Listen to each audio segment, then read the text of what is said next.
شورکوٹ میں واقع حضرت سلطان محمود اولیاء غازی بادشاہ المعروف غازی پیر کا مزار صدیوں سے عقیدت مندوں کی عقیدت کا مرکز چلا آ رہا ہے۔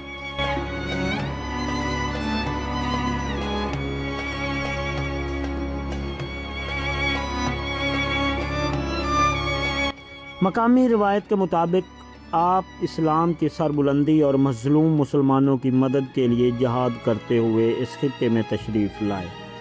بزرگوں سے منقول ہے کہ دوران جنگ آپ نے جام شہادت نوش فرمایا، تاہم شہادت کے باوجود آپ کا جسم مبارک میدان جنگ میں آگے بڑھتا رہا۔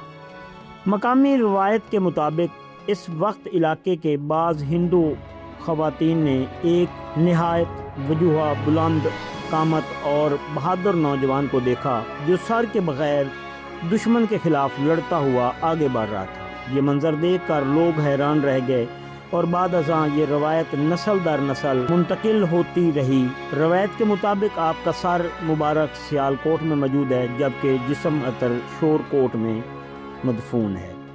جسم کی وجہ سے یہ مقام خصوصی روحانی اور تاریخی اہمیت کا حامل سمجھا جاتا ہے۔ حضرت سلطان محمود اولیاء غازی بادشاہ کی قبر مبارک اپنی غیر معمولی لمبائی کی وجہ سے 9 گزی قبر کے نام سے مشہور ہے۔ یہی وجہ ہے کہ زائرین دور دراز علاقوں سے اس تاریخی اور روحانی مقام کی زیارت کے لیے آتے ہیں۔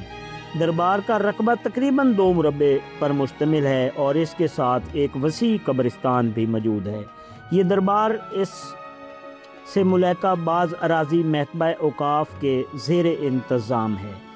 اوقاف کی جانب سے اس زمین پر دکانیں بھی تعمیر کی گئیں اور وہاں سے آمدنی حاصل کی جاتی ہے، تاہم مقامی زائرین اور عقیدت مندوں کا کہنا ہے کہ دربار کی مناسب دیکھ بھال اور ترقی پر خاطر خواہ توجہ نہیں دی جا رہی۔ آج بھی مزار کے کئی حصے خستہ حالی کا شکار ہیں، جبکہ زائرین کے لیے بنیادی سہولیات خصوصاً واش رومز اور دیگر ضروری انتظامات کا بھی فقدان ہے۔ علاقہ مکینوں اور زائرین کا مطالبہ ہے کہ محکمہ اوقاف اس تاریخی اور روحانی مقام کی بحالی، تزئین و آرائش اور بنیادی سہولیات کی فراہمی کے لیے عملی اقدامات کرے تاکہ یہاں آنے والے ہزاروں عقیدت مندوں بہتر ماحول میں حاضری دے سکیں۔ کیمرہ ٹیم کے ساتھ رجب علی بھٹی، پنجاب ڈیجیٹل۔